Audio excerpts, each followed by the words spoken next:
Thank you so much for joining us online for this evening's event with Nawaaz Ahmed and Kazim Ali, celebrating the launch of Nawaaz's spectacular debut novel, Radiant Fugitives, which I hope everyone has a copy of. My name is Lily Philpott. I'm the programs manager at the Asian American Writers Workshop, and it is my pleasure to welcome you to our virtual event space. Please let us know in the chat where you're watching from. I am speaking to you all from Brooklyn, New York, which is on ancestral and unceded Canarsie and Munsee Lenape land.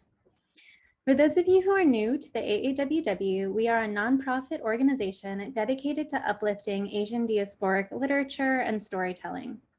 At a time when these communities are specifically vulnerable, we continue to offer a space in which we can imagine a more just future. You can visit aaww.org or follow us on Twitter, Instagram, and YouTube, where the recording of this event will be posted. I want to thank our friends at Books Are Magic, who are our virtual booksellers for this event. You can find a link to purchase Nawaaz and Kazim's books in the chat, and we hope you'll do so and support an independent bookstore as you do. During the event, we ask that all audience members practice nonviolence in the chat.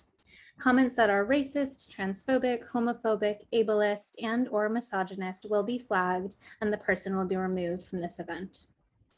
We will have time for audience Q&A, and you can ask your questions via the Q&A function at the bottom of your screen.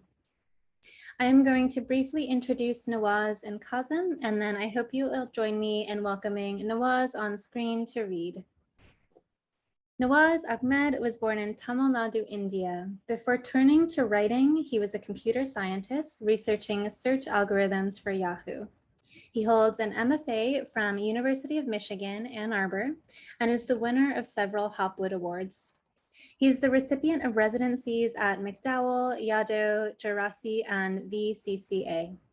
He's also a Kundiman and Lambda Literary Fellow. Radiant Fugitives is his first novel and was recently longlisted for the Center for Fiction First Novel Prize. It has also, received rave reviews from Entertainment Weekly and The Washington Post. Kazim Ali is the author of Northern Light, Power, Land, and the Memory of Water, as well as several volumes of poetry, novels, essay collections, and cross-genre texts. His collections of poetry include Skyward, winner of the Ohioana Book Award in Poetry, and The Far Mosque, winner of Alice James Book's New England, New York Award. Ali is also an accomplished translator and the editor of several anthologies and books of criticism. He has taught at various colleges and universities, including Oberlin College, Davidson College, St. Mary's College of California, and Naropa University. He is currently a professor of literature and writing at the University of California, San Diego. Please, all of you, join me in welcoming Nawaaz on screen to read from Radiant Fugitives, and thank you again for joining us this evening.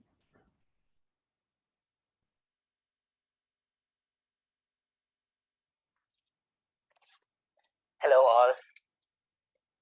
Thank you all for coming. I'm so glad you were able to make it tonight to celebrate the launch of Radiant Fugitives.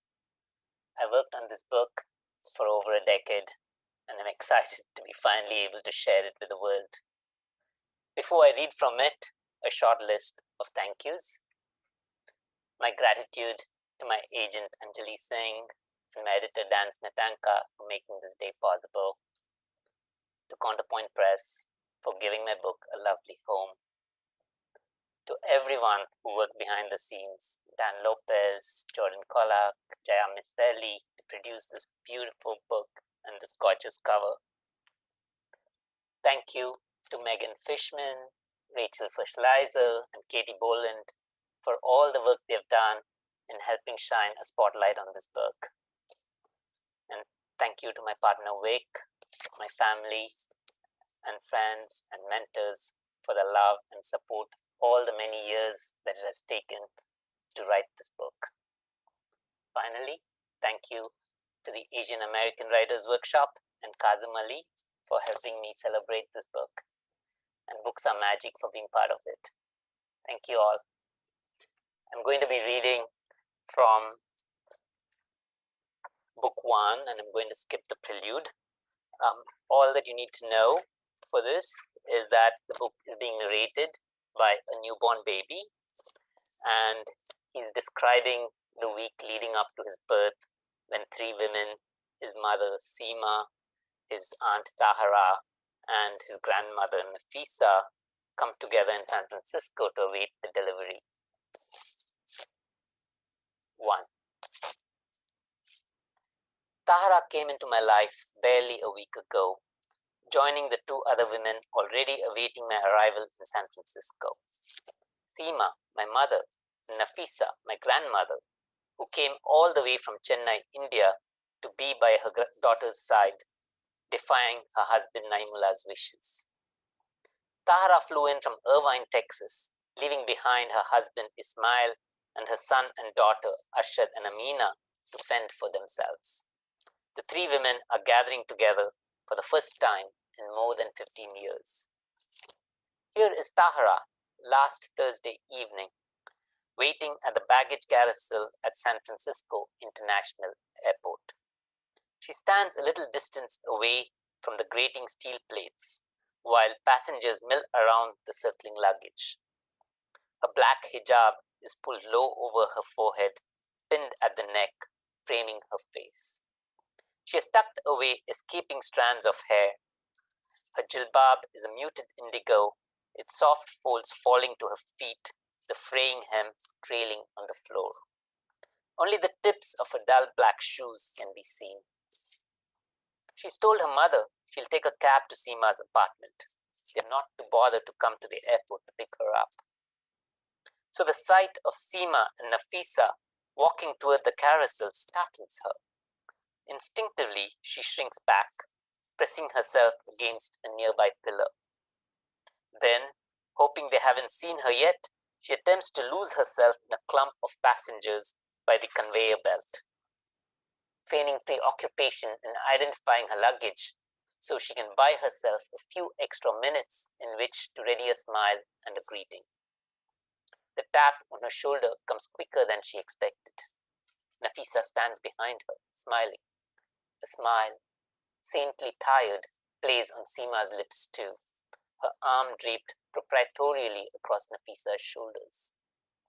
I knew it, Tahara says, throwing herself at her mother, forestalling thought with action.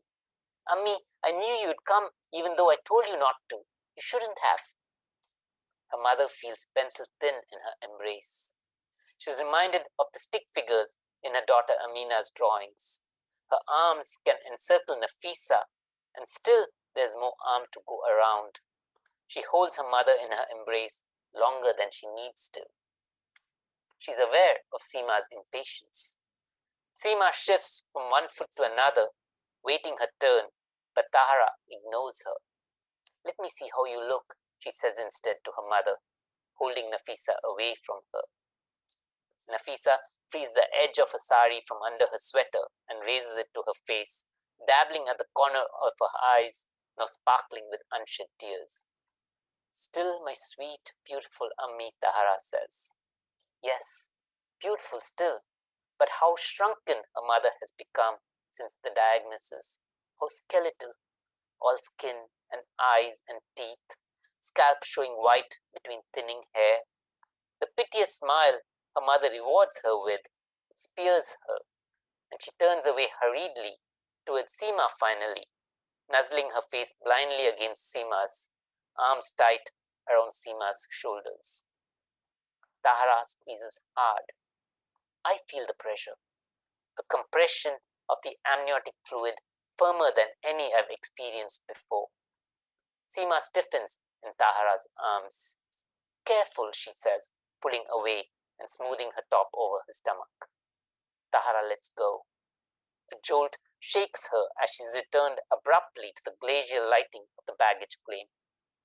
Sorry, I wasn't thinking, she says, trying to smile, working to keep the anger out of her voice. 2. Where does the anger come from? Consider this. Tahara has not seen Nafisa and Seema together for nearly 16 years. Seema, after all, was cast out of the family by their father. The intimacy that Tahara observes between mother and sister, walking arm in arm down the aisle of the baggage claim, laughing at some private joke, leaning on each other for support, is unexpected, almost a betrayal. And consider too, Seema smoothing her maternity frock over her belly and pushing Tara away during their embrace. The first sight of the ravages that time and disease had brought on her mother had pricked Tara into turning to Seema more warmly than she had intended. She had become her agitated 20-year-old self, come to the Chennai airport to receive Seema, returning for the very first time after leaving for England for her masters. The very same embrace, but careful. What a cutting, rebuffing word. As soon as they reach Seema's apartment, Tara insists her first priority is prayer, her Maghrib namaz. It's a refuge she can count on. The ritual of Badu begins to calm her down. The sensation of water on her wrists and elbows, her fingers skimming her hair and down the neck and under the ears. She feels a little more at ease each time she repeats the movements, each gesture small and precise and contained and completely in her control. After Vadu, she spreads her janamaz in one corner of Seema's living room, facing the sage walls, the maroon of the janamaz under her feet. She's cloistered in her own private sanctuary. She focuses on her rakat, the raising of the arms, the clasping of the palms, the bending down to the knees, the prostration, the whispered verses, till everything falls away. Only when she's kneeling in sajda, after her final rakah, her forehead and nose to the floor, does she let the sounds of the apartment seep back into her consciousness. Seema and Nafisa are laying the table for dinner. She sits back on her knees and breathes out her apprehensions to the right and left before she gets up to join them, some degree of equanimity restored. She folds the janamaz carefully, precisely, smoothing down the wrinkles and places it squarely in the corner, claiming the territory as her own. 3. In the kitchen, Seema helps Nafisa reheat the dishes for dinner. There's the pulao and the chicken, neither of which Seema made. Seema rarely cooks Indian food, or any other cuisine for that matter. The spices and provisions in her well-stocked cabinets are a concession to her mother's visit, purchased at the Indian store the week of Nafisa's arrival. Everything she can remember from her mother's kitchen: rice and dal, chili, coriander, cumin, turmeric, cardamom, cloves, cinnamon, tamarind. Yet over the week, she's had to add to them daily under Nafisa's instructions. Her mother has been cooking every dish she can remember Seema liking. Ammi, you should not be spending so much time in the kitchen, Seema has protested, but only half-heartedly. The mulish set of her mother's jaw does not invite discussion. Then too, Nafisa's eyes frequently tear up, and Seema knows what her mother leaves unsaid. This is to make up for 15 years of not mothering you. This is the only chance I will have. I will stop there.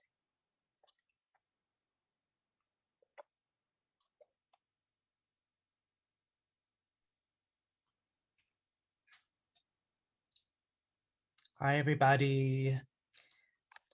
Hi, Kazim. Hi there. I'm so excited to be here with you, Nawaaz. Thank you in general for this beautiful book. It's great to be here with all of you to help launch this book. And I know some of you maybe have read or have it, but have not yet read it. I just want to, at the outset, Nawaaz, congratulate you for such an accomplishment, so beautifully written. The characters are so real to me. I recognized them. In my house, it was difficult for me to read this book. It's really wonderful and beautiful, but it was difficult to read because there were so many characters that I recognized, and the feelings and the conversations that happened. It felt very close to me as a Muslim, as a queer person, as a Muslim living in America in the years this book is set, the fraught years, mainly between 2003 and in 2010 and all of the different things that were happening in our country at that time. I mean, it's just incredibly placed in time, and the range of characters. I want to get into that in a second, but as difficult it was for me to read, it must have been difficult to write too. Obviously, you spent 10 years doing it, but it has been, yeah. I wouldn't say a difficult book to write, because I think it was a book I felt called to write. But there were definitely challenges to writing it, because I had to deal with exactly those issues of being a Muslim and being gay and being brown and all these things that make the current times quite hard to live in, but also all the hope that we have. You know, one of the things I admired the most about the book, as I was reading it, I felt this, but then having finished it and looking back on it, is just exquisitely constructed. You know, the plot of it, I felt like, wow, this is like, it couldn't be a movie. It would have to be like a series or something in order to kind of like, I mean, it is what it is, but you did use that episodic format that I think Virginia Woolf uses and Willa Cather uses. I think I'd compare this book to both of those writers in terms of also the way that you treated character, right? Because each individual, you know, each character has a point of view from their chapter, but they're not narrating it, right? It's being narrated by this otherworldly narrator who is the baby, you know, just after birth, is like then telling the story of what he has experienced in some kind of supernatural or super real, I wouldn't even say supernatural, but like some other way from inside the body, has been the witness, inside the body of Seema, the mother, has witnessed all these events, and then is recounting. And it's actually really interesting because, you know, parts of it are written in second person to that person. Like to Nafisa, he says, grandmother, you were sitting here and then you did this. And then, you know, so I wonder what that was like for you, how you ended up in that place. And obviously there's a relationship between that form of address and the way the characters themselves are treated, because the relationship is so intimate between the narrator and the characters whose story is being narrated. Yeah. Thanks, Kazim, first, for all those very kind words about the book. The book has taken 10 years to write, and sometimes I think in this long journey I've forgotten when some of these decisions were made, and sometimes I've also like, why did I even make that decision? But the short sections, I think, came about because I knew I wanted these perspectives of all these various characters, and it felt like having big chapters and trying to manage that would not have worked too well. So the short sections, I think, allowed me to switch very quickly from one character to another, and also quickly do shifts in time to go back from talking about the current moment to go to talk about something that was 13 years ago, or when the characters were like a particular time in their age. And I think it gave me a lot of freedom, this particular way of writing short sections. And you're right, I mean, those examples were very, very useful in giving me that freedom to do that. Narrating to the grandmother, I mean, addressing her as you, I remember now, even now remembering that when I first did that, it came as a surprise to me. I did not know why Ishraq did that at the time when I wrote the very first section, when he narrates his grandmother. But I think later it became clearer that he has a special connection to his grandmother, because he's being born and he thinks at that moment that his grandmother is terminally ill as well. So there is that connection between his entering into the world and the grandmother's possible leaving the world. And so he's making that connection from the beginning of life to the end of life. And I think that's where that decision came from, which I only realized pretty much in various later drafts, that, oh, that's why I did that. Yeah, it is written under the shadow of, it's written in the liminal space of, but before birth and in the womb, but under the shadow of death, because the grandmother has her diagnosis at the very beginning of the book, and her health is something that looms over the encounter between the sisters who haven't seen each other for however long it's been.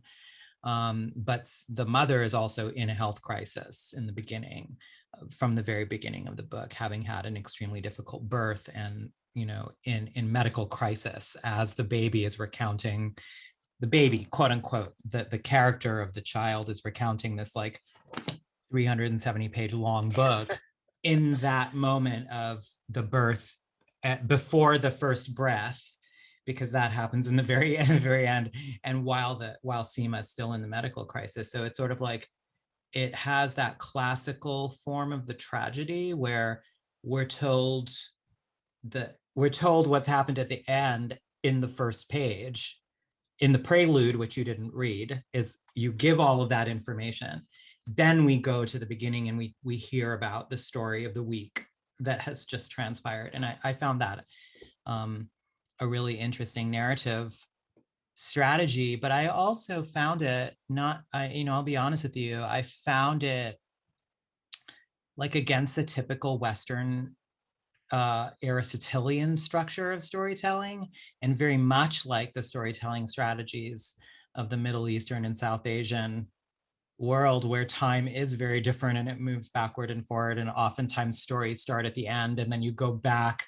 There's this new strategy in TV shows where they show the TV show will open with some disaster and then it'll say like 6 weeks earlier or 10 hours earlier or something, and they rewind to the beginning to tell you. Well, that's how like the stories of the Arabian Nights are. That's how the kind of classical South Asian stories are. They often start at the end and then they go back and say like, let's unpack how all this happened, how do we get here, basically. So I really loved, I loved that part of the story. I want to talk to you about these characters, because you do these things where you have these sort of three main protagonist characters, right? They're the main characters of the book. Seema and Tahira, the two sisters, and Nafisa, the mother / grandmother, because the child is narrating. But you have a wonderful cast of supporting characters. And as a writer, you make this decision with the structure of the book that you're doing. None of them are really quote unquote supporting characters. In their own chapters, they're protagonist characters, even the ones that are in the book very little. So you have Lee, you have Fayaz, you have Bill. I don't know if I'm forgetting. The Arshad and Amina. Oh, yeah. Ismail. The Texas crew, Ismail, who's Yes. Tahira's husband, and Arshad, the son. And I loved the way you kind of approached that.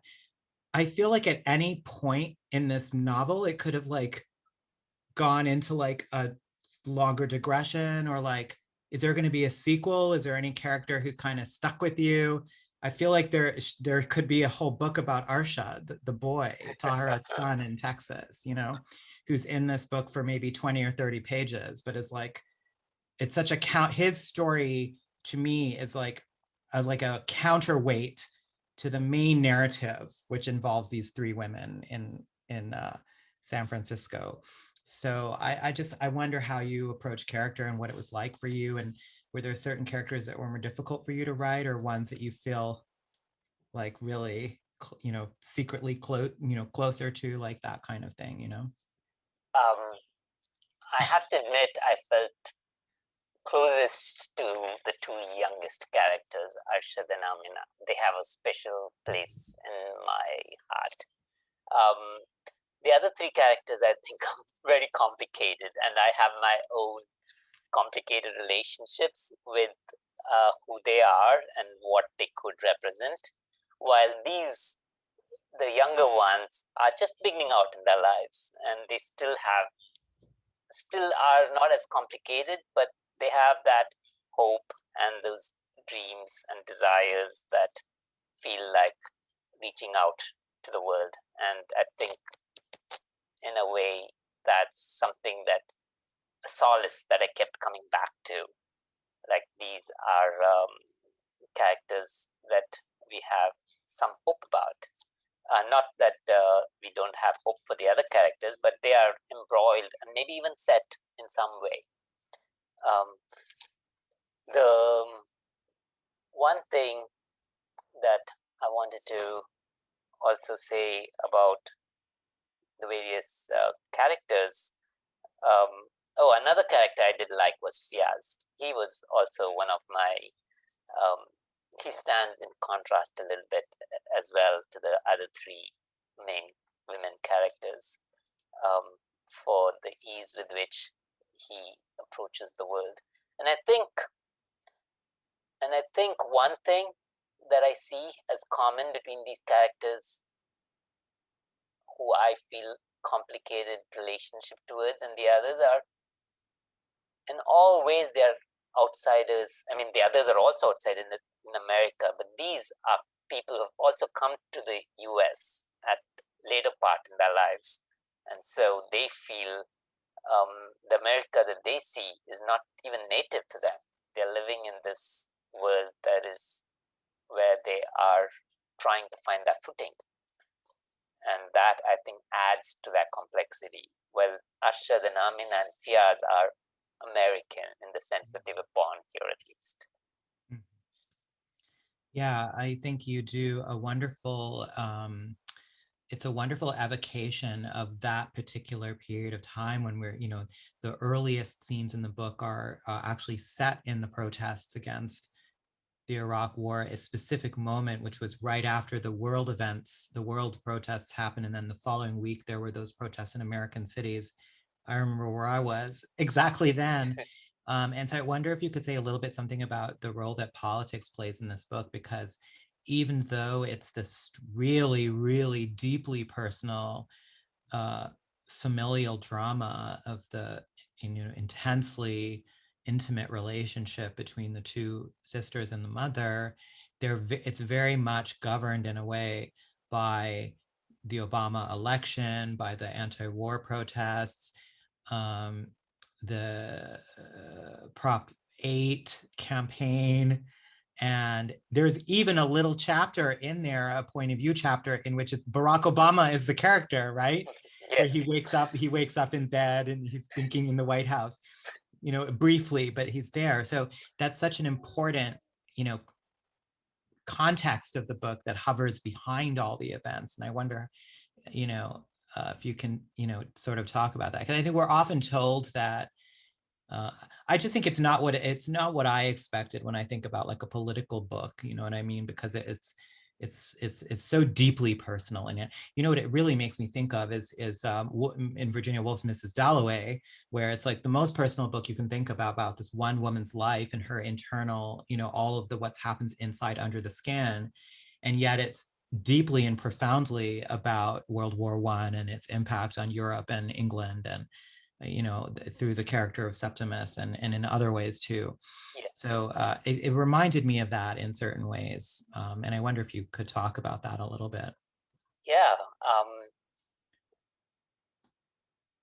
Politics, I think, the way I see it, it so much fashions our life. I could not figure out how to write about what these women are going through without also writing about what the country was going through.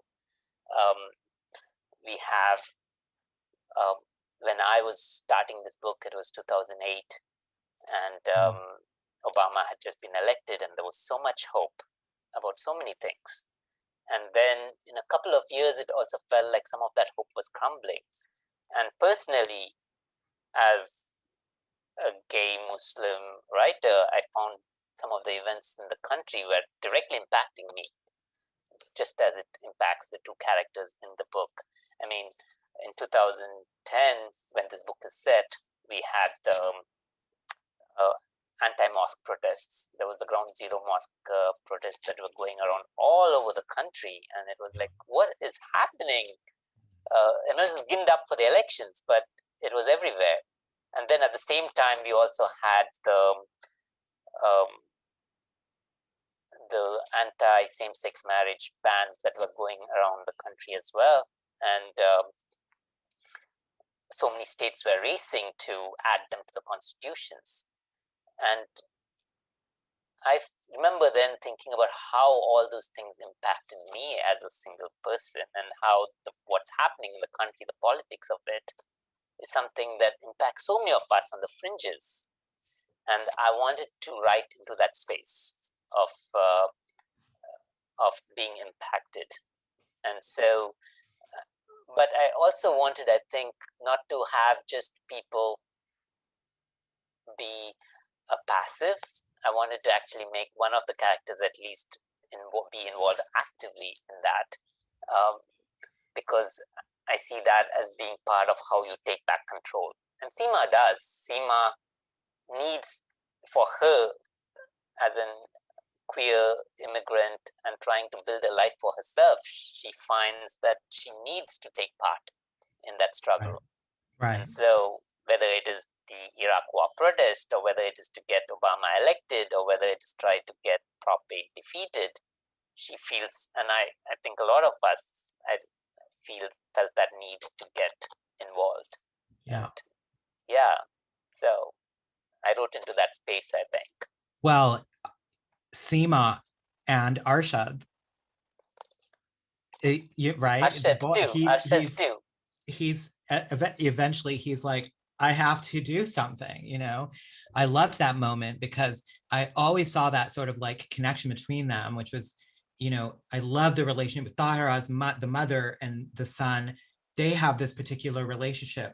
I think this is one of the great things about this book, is that these relationships really unfold over the course of the book in ways that feel very real to me. The way that that we are in our lives with people. Relationships are really, they're messy, they're complicated. We love people and hate them at the same time. We're angriest at the people we love the most. Normally, they can disappoint us like nobody else can, you know? And so I saw that relationship between Tara and Arshad is the mother and the son in a certain way. And then I really saw this trajectory between Seema and Arshad like similarly. And in the end, like he feels like he needs to act in the political sphere and the public sphere, you know. One of the things I really loved about this book is the range of Muslim characters that were presented, the various different perspectives they had, the ones that were religious, the ones that were secular, all of the different approaches that they had. They contrast in so many different and wonderful ways, including Naeemullah, who's the dad, who's back in India, who barely appears in the book, but is often talked about. You have Imam Zia at the mosque in Texas. You have Ismail, Tahira's husband. You have a whole range, you have a whole cast of Muslim characters. That's not often what we get to see in American fiction. And you know, true to form in actual Muslim life, you put them all in a room together and they're not going to agree about anything. You know, they're squabbling the whole time about what Islam means and how one is supposed to live, you know. And even the character who's probably like the most orthodox out of everybody is also similarly the most dynamically conflicted all along about, you know, what her responsibilities are, what she should be doing, how she should be thinking. So I feel like you're really to be commended on that in general, but in specific, I loved this very small detail of Tahira is a character who does all 5 of her daily namaz. And you really see in your book how that practice of her doing her daily namaz shapes her day. And now I know that because I've grown up around lots of people who do daily namaz, and I've grown up in houses where everybody in the house does daily namaz. And then I've grown up in houses where it's mixed and some people do it and some people don't. But the life of that house gets defined by that act. And you never see that in fiction, you know. At least in American fiction, you never see it. And I think in your book, you really show that because it's the week in that apartment and Tahira's doing her daily namaz and it's constantly defining everything around her. And you really explain what it means to her as well, which I thought was so great. Towards the end of the book, Tahira's menstruating, and so she's not supposed to insert some schools of thought.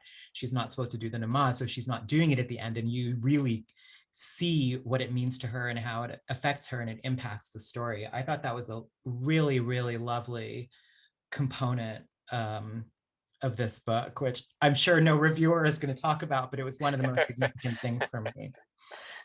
Thank you for saying that. I mean, you're right. I mean, I too have been brought up in various different households where each of these things depend on how this ritual is performed or how much it is valued. And what you say about what happens, there is a real difference, I think, in the household in Tahara in San Francisco, the days when she is performing, when she is praying namaz, and the other days when she's not, because her mother senses it. Even though her mother doesn't do it, her mother senses there's a difference in the daughter when she's not doing it, because then, and that's where the power of these prayers come in, how they define our lives, not just in terms of structure, but also in terms of what they bring spiritually to our well-being. And I wanted to be able to capture that kind of well-being that comes from that namaz. So we talked a little bit about the politics of that moment from 2003 to 2010, but Miranda has a question from the Q&A that I think is really interesting. So my question was going to be, it's 2021 now, and a lot's changed. I mean, yes, you wrote from 2003 to 2010, but 2016 to now, a lot has changed. So, what I was going to ask you was, were you ever tempted to update and say, we should set this post 2016, how that might change the story? But Miranda asked a question that I'll really ask you, which I think is it's a better version of the question I was going to ask you. And it is, she asks, how did your 10-year journey writing this novel provide perspective on our current political reality? How would the lives of your characters affect the way they move in today's world? Wow, those are both very wonderful questions. I had made a decision to set in 2010 and then made it like such a specific time with the elections that after 2016, when that happened, when we had Trump come to power, I only felt like instead of updating, I wanted to look even more closely at what is the roots of this. And so it didn't feel like I needed to update the book. I just felt like this moment in 2010 captures something about the roots. There is, and those roots are still continuing to today. This kind of division of how faith and race and sexuality and all these other divisions play out in our lives. And Trump, of course, exploited all of it in his campaign. So I was happy enough, I think, just saying, let us almost like a microscope look very, very carefully at this moment, even if it is before, to understand maybe the connections. And I hope the readers will catch up or will be able to see some of that in the book. As far as what happens to my characters in 2021 or during, if they were to be during the Trump year, I think the pressure would have been even higher. I remember thinking when there was all those protests going against the Muslim ban thing, and all of us like feeling such intense pressure about being Muslim in this country, and feeling like, oh my God, do I even belong here anymore? And that, I think, in 2010, we were seeing the beginnings of it. And in 2016 and 17, it was like such an intense moment, which I still think I have not yet completely gotten over. I still have that question of where do we belong? Because one of the things that's also happened in 2019 was the Citizenship Amendment Act in India, where it felt like, oh, I don't belong in India either. And when is this happening? And so the moment has become even more fraught, I think. And And so the tensions on Tahara to try to reconcile with her family, as well as having all this pressure of her faith on her, I think would have been even deeper. And I don't know how she would have dealt with it. I'll have to write a different book to figure that out. Yeah, I mean, I said this to you earlier in the email, but you know, she's such a fascinating character, Tahara. She has such a great trajectory through this book, and in many ways, when I started reading this book, I'm going to get personal with you if that's okay. Sure. Yeah, when I began reading the book, I had a really hard time because she was so upsetting to me. She was triggering me. Tahira was triggering me, you know. And as that book progressed, you know, she's a really difficult, she's a prickly, difficult woman, and she's very angry. Obviously, I think any reader is going to identify more with different character. You know, like you might identify more with Seema, you might identify more with Nafisa, especially if you're, you know, a parent. You know, you might identify with the parent figure, or you might identify more with Dara from the beginning. You know, if you are, you know, a religious person with like a gay or lesbian sibling, that's the character you might identify with more. From my perspective, you know, I found her so challenging, you know, and then as the book progressed, I just became more and more invested in her. I loved her more and more. She became so real to me, and you know, beloved. You know what I mean? So I think, you know, these characters really have lives off the page. Kian says in the chat, and I have another question for you, but I want to give you Kian's comment here. Would you consider writing a follow-up book to this? The characters are so amazing, and as you say, the changes happening in the world intensify everything. I mean, I don't know what you're planning on writing next, my friend. Obviously, sometimes we have to leave what we did before to do the next project, but I am going to go ahead and suggest to you that this is a very, very realized world and a very realized cast of characters, and I could 100% see you revisiting these characters down the road. Thank you for saying that. Right now, I'm ready to kind of bid them goodbye for some You got time. to do something new, absolutely. Yeah, they have taken Yeah. 10 years, and they have been difficult characters to live with too. So, Yeah. so I'm like, Well, Arshad is in his 20s now, so it's like, what is he up to? I Yeah. have no Yeah, I idea. want to know. Yeah. Hey, so I want to ask you, I want to shift gears a little bit and ask you this question. I just want to ask you about what it was like for you. You know, why did you make the decision to do, and what maybe were the, not, I don't want to say pitfalls, but like what might you have contended with the issue of writing outside experience, quote unquote, because you've written a book with mostly all of the main characters are women. You do have some characters that are men in smaller and supporting roles, but most of the main characters are women.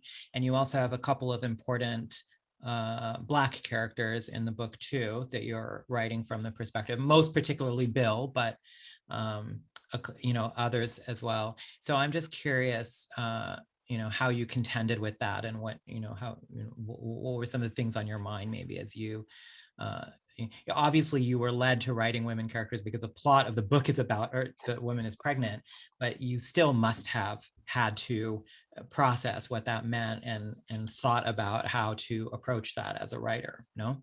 Yep. I grew up surrounded by all these very strong women in my life. My mother, my sister, my aunts, my cousins. There were so many of them, and I think it's not that the characters are based on any of them. It's growing up with that. I think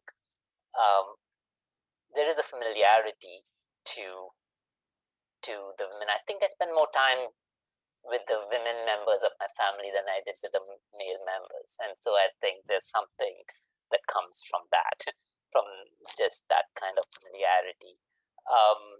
They were still challenging to write because I did want to get it as right as I could. I mean, they are women, and I have not lived that experience, especially what it is to have a baby, what it is to have all these restraints, constraints in a patriarchal society. They're all the things that I haven't lived myself, but maybe there's something about being gay that puts you on this outsiderness and I think what I drew from these characters is a sense of, at least in all these various characters, is a sense of outsiderness. Even Bill, I placed him on the outside. Tahara and Seema, they both feel outside for various reasons, outsiders for various reasons. And Nafisa has left her husband, at least temporarily, and is also now like come to this new wanting to be an outsider thing. So I think I wrote all these characters from the sense of being an outsider, and that I think is my way into them. And then I hoped that I will be forgiven my mistakes, that these characters feel real enough, and that I value them and that I respect them enough that the readers will be able to see that, to forgive whatever mistakes I've made in portraying them. Yeah, I think that I think each character, it has such a fine attention to their own intentions in the story. The one gay South Asian male character in the book, Fiaz, is not in the book very much in terms of he is a supporting character, and yet every time he appears, there's so much attention given from his perspective, how he encounters what his relationships with the different characters are, with Seema, with Tahira, with Nafisa, the mother. Actually, I think that's one of my favorite relationships in the book, is the one between Fiaz and Nafisa, though it's, one might say it's peripheral to the plot in certain ways. And then in the coda section, you do a really interesting thing. And this will be my second to last question. I'm going to go to the chat for my last question. But you do an interesting thing in the coda of the book, which is you bring in all of these characters for point of view who have not been point of view characters throughout. You bring in Fiaz, you bring in Lee, and you bring in Bill's father, who we've only actually heard about in the rest of the story. Tommy Orange does something similar in There, where he's doing a whole series of like polyvocal chapters, switching from storyline to storyline throughout the book.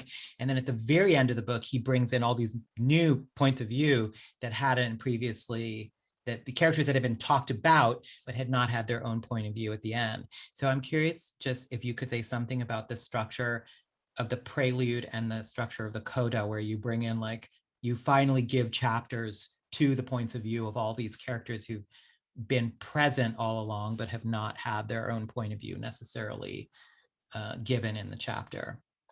Yeah, and even Obama gets his chapter there. And Obama, that's right. Yeah. I didn't want this to be, at the end, like a commentary almost on humanity, in a sense. I was trying to bring in all these voices that that the narrator suddenly feels very close to, because he's being affected by what he has learned about them, either because he feels that connection with Fiaz, and or because he feels the connection with Bill's father, who's his grandfather. And Right. Obama has this kind of a voice that gives hope.